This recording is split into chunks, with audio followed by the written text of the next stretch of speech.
नमस्कार, मैं हूं विजय लक्ष्मी। रूबरू बिहार पर आज दिन भर की बड़ी खबरों में आपका स्वागत है। चलिए जानते हैं देश प्रदेश की अब तक की बड़ी खबरों को।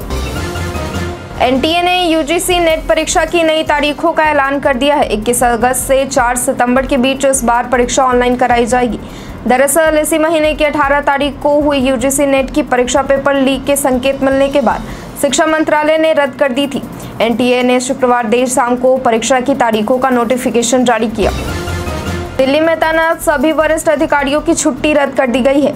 उपराज्यपाल विनय कुमार सक्सेना ने शुक्रवार को भारी बारिश के दिल्ली सरकार की सभी संबंधित एजेंसियों की एक आपात बैठक बुलाई और जरूरी निर्देश देते हुए कहा, सभी वरिष्ठ अधिकारियों को तुरंत ड्यूटी पर वापस आने के लिए कहा जाना चाहिए और अगले 2 महीने तक कोई छुट्टी स्वीकृत न की जाए। महाराष्ट्र सरकार ने 70 पबों के लाइसेंस रद्द कर दिए हैं और पुणे के रेस्टोरेंट में एआई कैमरे लगाने की तैयारी कर रही है। ये जानकारी महाराष्ट्र के उप मुख्यमंत्री देवेंद्र फडणवीस ने विधानसभा के मानसून सत्र के दौरान विपक्षी पार्टियों के सवालों का जवाब देते हुए दिया। इसके साथ ही पुणे पोर्ट्स दुर्घटना में देवेंद्र फडणवीस ने विपक्ष के उड़ता पंजाब तंज का करारा जवाब भी दिया। वित्तीय कार्रवाई कार्यबल एफएटीएफ ने शुक्रवार को सिंगापुर में हुई अपनी पूर्ण बैठक के दौरान धन शोधन पर भारत की पारंपरिक मूल्यांकन रिपोर्ट को स्वीकार किया और आतंकवाद के वित्त पोषण के खिलाफ इसकी कार्रवाई की प्रशंसा की। सरकार ने इस कदम की सराहना करते हुए इसे एक महत्वपूर्ण मील का पत्थर बताया है। भारतीय रिजर्व बैंक में ग्रुप बी भर्ती के लिए बहुत जल्द नोटिफिकेशन जारी होने वाला है। डिपार्टमेंट ऑफ कम्युनिकेशन की ओर से भर्ती के लिए ऑफिशियल वेबसाइट rbi.org.in पर विज्ञापन जारी किया जाएगा। इसके तहत भारतीय रिजर्व बैंक में ग्रेड बी जनरल DEPR और DSIM के पदों पर भर्ती की जाएगी। आवेदन प्रक्रिया की शुरुआत 18 जुलाई 2024 से होने की संभावना है। भारी बारिश के कारण अयोध्या में रामपथ पर कई गड्ढे हो गए हैं। अब इसकी गाज अधिकारियों पर गिरी है। रामपथ धंसने की घटना के मद्देनजर उत्तर प्रदेश सरकार ने लोक निर्माण विभाग और जल निगम के कई अधिकारियों के खिलाफ कार्रवाई की है। 6 इंजीनियरों को निलंबित कर दिया गया है और क्षेत्र में सिविल कार्य के लिए जिम्मेदार गुजरात स्थित एक फर्म को नोटिस जारी किया गया है।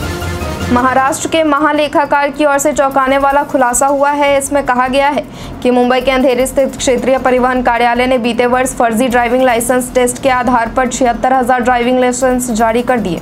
आधिकारिक सूत्रों ने शुक्रवार को बताया कि इस खुलासे के बाद आरटीओ ने मामले की जांच शुरू कर दी है। भारतीय महिला क्रिकेट टीम ने साउथ अफ्रीका के खिलाफ खेले जा रहे इकलौते टेस्ट मैच के पहले दिन शुक्रवार को इतिहास रच दिया।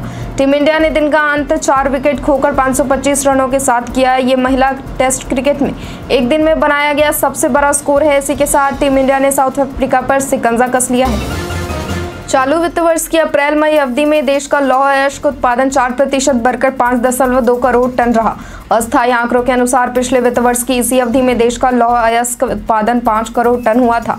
खान मंत्रालय ने एक बयान में कहा कि अप्रैल मई अवधि में चूना पत्थर का उत्पादन 1 साल पहले की अवधि के 7.7 करोड़ टन से बढ़कर 7.9 करोड़ टन हो गया।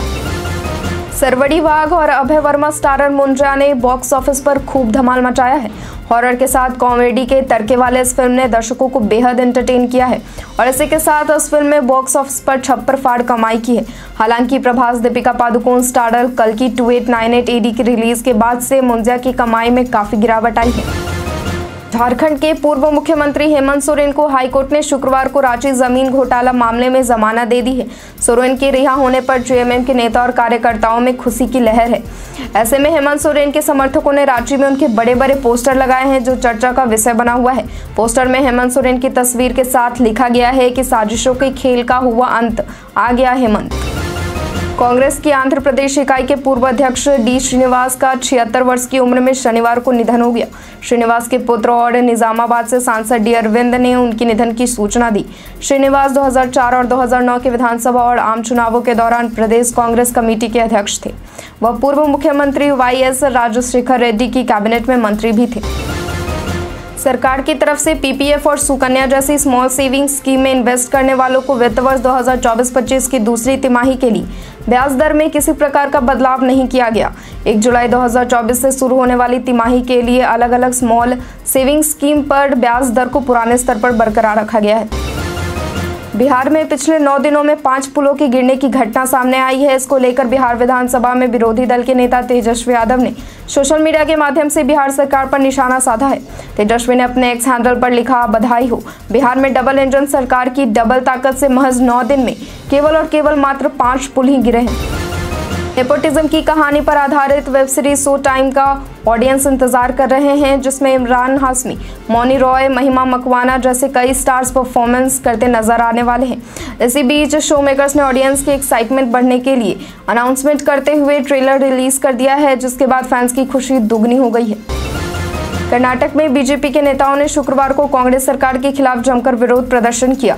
बीजेपी नेताओं ने कर्नाटक महर्षि वाल्मीकि एसटी विकास निगम में कथित भ्रष्टाचार के विरोध में ओल्ड मैसूर क्षेत्र के सभी जिलों में धरना प्रदर्शन किया और कांग्रेस के नेतृत्व वाली कर्नाटक सरकार के खिलाफ नारे लगाए।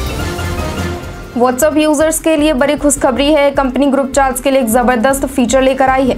यह फीचर ग्रुप चैटिंग को पहले से और ज्यादा मजेदार बना देगा। व्हाट्सएप में आए इस नए फीचर की जानकारी व्हाट्सएप बेटा इन्फो ने दी है। यह फीचर केवल कम्युनिटी के लिए ही आया था, लेकिन अब व्हाट्सएप इसे रेगुलर ग्रुप चैट्स के लिए भी रोल आउट कर रहा है। देश की सबसे प्रमुख एफएमसीजी कंपनियों में एक आईटीसी ने एक नया मुकाम हासिल किया है। आईटीसी अब ब्रिटानिया को पीछे छोड़कर पैकेज्ड फूड सेगमेंट की दूसरी सबसे बड़ी कंपनी बन गई है। अब आईटीसी का मुकाबला पहले स्थान पर काबिज मल्टीनेशनल एफएमसीजी कंपनी नेस्ले से होगा। नीट यूजी परीक्षा में हुई धांधली को लेकर लगातार विरोध प्रदर्शन हो रहा है। वहीं अब तमिलनाडु के मुख्यमंत्री एमके स्टालिन ने प्रधानमंत्री नरेंद्र मोदी और 8 राज्यों के मुख्यमंत्री को एक पत्र लिखा है। उन्होंने एक बार फिर केंद्र सरकार से राज्य को मेडिकल कॉलेजों में प्रवेश के लिए नीट यूजी से छूट देने और राष्ट्रीय स्तर पर इस परीक्षा को समाप्त करने की मांग की है। बिहार लोक सेवा आयोग ने शिक्षक भर्ती परीक्षा TRE 3 19 से 22 जुलाई तक आयोजित कराए जाने की शुक्रवार को घोषणा की। प्रश्न पत्र लीक होने के कारण परीक्षा रद्द कर दी गई थी। TRE 3 परीक्षा पहले 15 मार्च को आयोजित की गई थी, लेकिन प्रश्न पत्र लीक होने का पता चलने के बाद इसे रद्द कर दिया गया था। गांधी ने नीट पेपर लीक इमरजेंसी और 2024 के लोकसभा नतीजों को लेकर प्रधानमंत्री नरेंद्र मोदी और केंद्र सरकार पर जमकर हमला बोला है। कांग्रेस संसदीय दल की प्रमुख सोनिया गांधी ने द हिंदू में लिखे अपने लेख में नीट परीक्षा में धांधली को लेकर कहा, परीक्षा पर चर्चा करने वाले पीएम पेपर लीक पर चुप्पी साधे हुए हैं, जबकि इस परीक्षा ने देश भर के तमाम परिवारों को तबाह किया है। बॉलीवुड एक्ट्रेस सोनाक्षी सिन्हा और जहीर इकबाल की शादी की चर्चा इंटरनेट पर खूब हो रही है। इसी बीच एक खबर सामने आई है कि एक्ट्रेस के पिता शत्रुघ्न सिन्हा हॉस्पिटल में एडमिट हो गए हैं। वहीं इस बात की जानकारी मिलने के बाद उनकी बेटी और दामाद पापा से मिलने हॉस्पिटल पहुंचे। इस दौरान की एक वीडियो सोशल मीडिया पर तेजी से वायरल हो रही है। मुख्यमंत्री नीतीश कुमार के बेटे निशांत कुमार की राजनीति में एंट्री की चर्चा पर राजनीति तेज हो गई है। निशांत कुमार की राजनीति में एंट्री के सवाल पर लवनी आनंद ने कहा कि पॉलिटिशियन के बच्चे पॉलिटिक्स नहीं करेंगे तो क्या खेतीबाड़ी करेंगे। राजद के प्रवक्ता मृत्युंजय तिवारी ने उनके इस बयान को शर्मनाक और किसानों का अपमान करार दिया है। बेनीपट्टी के विकास में भारतमाला परियोजना से बन रही सड़क मील का पत्थर साबित होगा। रेल मार्ग से उपेक्षित अनुमंडल बने 42 वर्ष बाद भी बेनीपट्टी में विकास रेंग रही है। रेल मार्ग की संभावनाएं तो दूर दूर तक नहीं दिखती, पर राष्ट्रीय राजमार्ग से जुड़ने की पहल शुरू होते ही लोगों में खुशी आसमान पर है। लोगों में यह आश जगी है कि अब बेनीपट्टी में भी विकास होगा।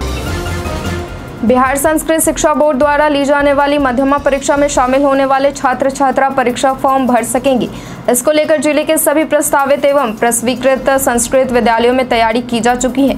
बिहार संस्कृत शिक्षा बोर्ड की ओर से मध्यमा परीक्षा फॉर्म भरने की अंतिम तिथि 31 जुलाई तक निर्धारित की गई है। बिहार में अब एक बार फिर से एक पुल पर खतरा मंडराने लगा है। दरअसल अचानक जल स्तर के बढ़ जाने के कारण मधुबनी जिले में एक निर्माणाधीन पुल का गर्डर गिर गया। आपको बता दें कि 2 दिन पहले यानी 26 जून को ही इस पुल के गर्डर की ढलाई हुई थी, जो आज ढह गया। बिहार स्टूडेंट क्रेडिट कार्ड के माध्यम से जिन बच्चों द्वारा ऋण लिया गया था, पढ़ाई पूरी होने के बाद भी उन्हें नौकरी नहीं मिली हो और वे ऋण चुकता नहीं कर सकते, वैसे बच्चे DRCC के बिहार राज्य शिक्षा वित्त निगम में 30 जून तक शपथ पत्र जमा कर सकते हैं। इस शपथ पत्र का मुख्य उद्देश्य रिकवरी सस्पेंशन, मतलब अगले 6 माह तक विभाग द्वारा रिकवरी के लिए कोई भी कार्रवाई नहीं की जाती है।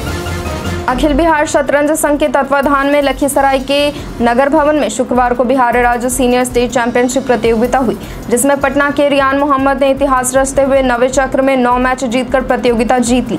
बिहार राज्य प्रतियोगिता में आज तक किसी भी विजयी खिलाड़ी ने पूरे मैच नहीं जीते थे। प्रधानमंत्री नरेंद्र मोदी ने शुक्रवार को संसद भवन में लोक जनशक्ति पार्टी रामविलास के अध्यक्ष एवं हाजीपुर से सांसद चिराग पासवान से मुलाकात की। इस मुलाकात के दौरान लोक जनशक्ति पार्टी रामविलास के सभी सांसद भी मौजूद रहे। प्रधानमंत्री नरेंद्र मोदी ने मुलाकात के बाद लोक जनशक्ति पार्टी रामविलास के 5 सांसदों के साथ संसद भवन की कैंटीन में लंच भी किया।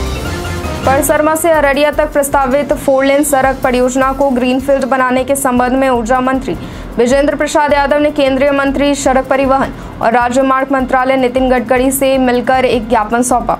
ज्ञापन में बताया गया कि यह सड़क निर्माण परियोजना बिहार के सुपौल संसदीय क्षेत्र को शामिल करती है और इसके ग्रीनफील्ड में बनने से न केवल क्षेत्रीय बल्कि राज्य और देश के स्तर पर भी सामाजिक व आर्थिक विकास में योगदान मिलेगा।